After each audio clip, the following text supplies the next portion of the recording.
Bienvenue dans l'émission Saveurs divines. Cette bonne nouvelle du royaume sera prêchée dans le monde entier pour servir de témoignage à toutes les nations. Alors viendra la fin. Ce pain céleste vous est présenté par Immaculée Niraneza.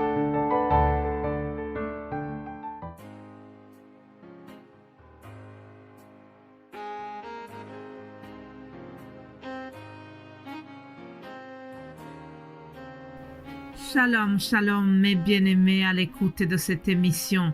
Que la paix de notre Seigneur soit avec vous. Je remercie Dieu qui nous fait arriver ce lundi. J'espère que vous avez passé une très belle fête de Pentecôte. J'espère que le Saint-Esprit vous a réjoui. Je vous propose de commencer justement notre semaine en priant. Prions pour que le Saint-Esprit nous dirige dans tout ce que nous allons faire. Père Céleste, nous te remercions. Je te remercie pour ton Fils Jésus-Christ que tu nous as envoyé. Seigneur, je sais que lorsqu'il est retourné auprès de son Père, il ne nous a pas laissés orphelins. Il avait promis l'envoi du Saint-Esprit à ses apôtres et la promesse a été réalisée. Hier, nous avons commémoré cela. Je prie, Seigneur, que ton Saint-Esprit nous dirige dans tout ce que nous allons faire cette semaine. Que le Saint-Esprit vienne consoler les cœurs affligés parce qu'il a été nommé le Consolateur. Oui, ta parole nous dit que le Saint-Esprit est le Consolateur.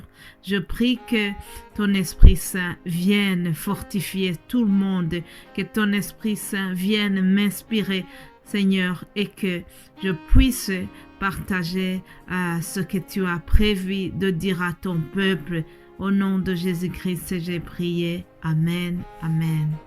Bienvenue à chacun qui écoute cette émission, que tu sois habitué, que tu sois à l'écoute pour la première fois. Nous te souhaitons une chaleureuse bienvenue dans ce moment de partage, ce moment où nous nous édifions les uns les autres au travers la parole. Je vous propose de lire quelques versets que nous trouvons dans l'Épître aux Romains, chapitre 8, verset 38. Il est écrit ceci: « Car j'ai l'assurance que ni la mort, ni la vie, ni les anges, ni les dominations, ni les choses présentes, ni les choses à venir, ni les puissances, ni la hauteur, ni la profondeur, ni aucune autre créature ne pourra nous séparer de l'amour de Dieu manifesté en Jésus-Christ notre Seigneur. » Alléluia. Retiens cela.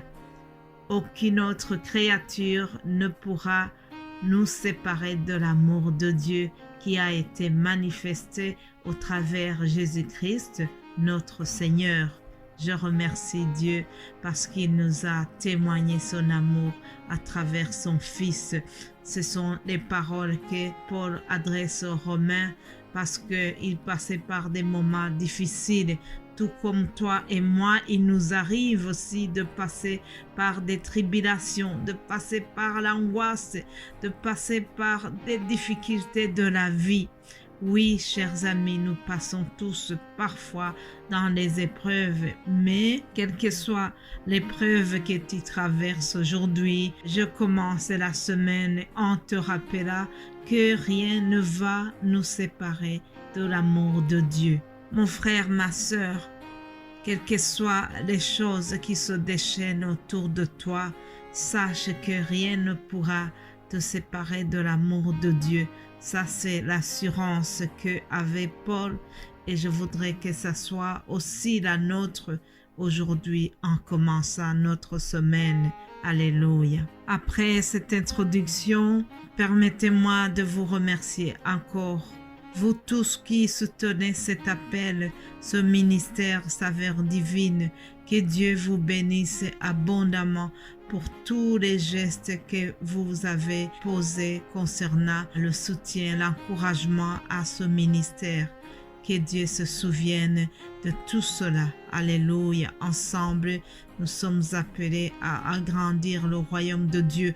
Ensemble, nous devons semer la parole de Dieu, semer la gentillesse, semer l'amour autour de nous, semer la générosité. Oui, chers amis, nous devons s'aimer sans nous relâcher. Si nous ne nous relâchons pas, nous serons récompensés. Ça, c'est une certitude. Alléluia. Enfin, si vous êtes habitués à cette émission, vous savez que tous les lundis, je vous donne un nouveau thème que nous allons suivre pendant la semaine. Et nous allons continuer en parlant du Saint-Esprit. Je sais que hier, nous avons commémoré la Pentecôte. Pour la plupart des gens, vous avez peut-être écouté des messages concernant l'Esprit Saint. Et nous allons continuer dans la même lancée. Nous verrons comment le Saint-Esprit collabore avec les enfants de Dieu. Comment est-ce que le Saint-Esprit agit en nous. Le Saint-Esprit agit en nous. Vous savez que le Saint-Esprit nous commande parfois. Il y a plusieurs façons de collaborer, de communiquer avec nous. Et c'est cela que nous verrons toute la semaine ici. Je vous propose de lire juste un verset dans les Actes des Apôtres, chapitre 11. Nous lirons à partir du verset 11 jusqu'à 12.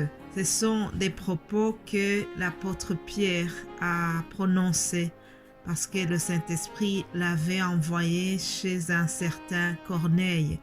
Alors, il fait un reportage, il fait un témoignage en disant comment cela s'est passé. J'ai pris juste un extrait de son reportage où il dit « Et voici, aussitôt 3 hommes envoyés de Césarée vers moi se présentèrent devant la porte de la maison où j'étais. L'Esprit me dit de partir avec eux sans hésiter. » Retiens cela, le verset 12, et c'est celui-là qui va nous servir de base pour notre thème. L'Esprit me dit de partir avec eux sans hésiter. Alors, je vous donne le contexte dans lequel Pierre a prononcé ces paroles. Nous sommes dans la période qui a suivi l'effusion du Saint-Esprit. Vous savez comment les apôtres ont prié. Ils étaient dans la chambre haute de commun accord. Puis, au jour de la Pentecôte, la promesse du Saint-Esprit a été réalisée. Le Saint-Esprit est arrivé à eux et ils ont été remplis du Saint-Esprit. Mais il y a une chose, c'est que ces gens-là pensaient que l'effusion du Saint-Esprit est le monopole des Juifs. Ils ne pensaient pas qu'en dehors des Juifs, en dehors des apôtres, qu'il y a d'autres gens aussi qui pourraient être remplis du Saint-Esprit. Ils avaient oublié que Dieu ne fait pas de favoritisme. Alors, parmi ces étrangers, parmi les non-juifs, il y avait aussi un certain Corneille. Alors, l'Esprit Saint a voulu vraiment montrer que même les païens, même les craignants Dieu des autres peuples aussi ont droit aussi au Saint-Esprit au même degré que les Juifs. Donc, Dieu a utilisé Pierre, il l'a envoyé chez Corneille pour que Corneille et tous les gens qui étaient dans sa maison puissent recevoir aussi le Saint-Esprit. L'apôtre Pierre a dû s'expliquer au milieu de ses collègues parce qu'il ne comprenait pas comment il a osé aller chez Corneille qui était un non-juif. Et nous voyons que Pierre leur dit « En vérité, je reconnais que Dieu ne fait point de favoritisme. En vérité, je reconnais que Dieu ne fait point de favoritisme. » C'est ce que nous lisons dans Acte 10 au verset 34. Pierre a été donc envoyé chez Corneille. Nous avons lu au verset 12. L'Esprit me dit de partir avec eux sans hésiter.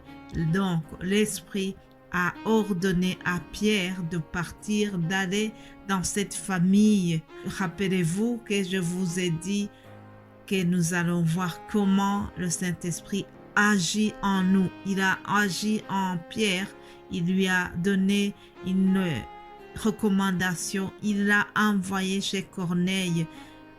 Dans la semaine, je vous expliquerai comment l'Esprit agit en nous, comme il a fait avec les apôtres de l'époque. Il le fait encore aujourd'hui, même avec nous, parce que nous avons le même esprit. Il n'a pas changé. Je te souhaite vraiment de continuer à être à l'écoute du Saint-Esprit, parce qu'il va certainement agir en toi. Sois béni au nom de Jésus-Christ. Amen.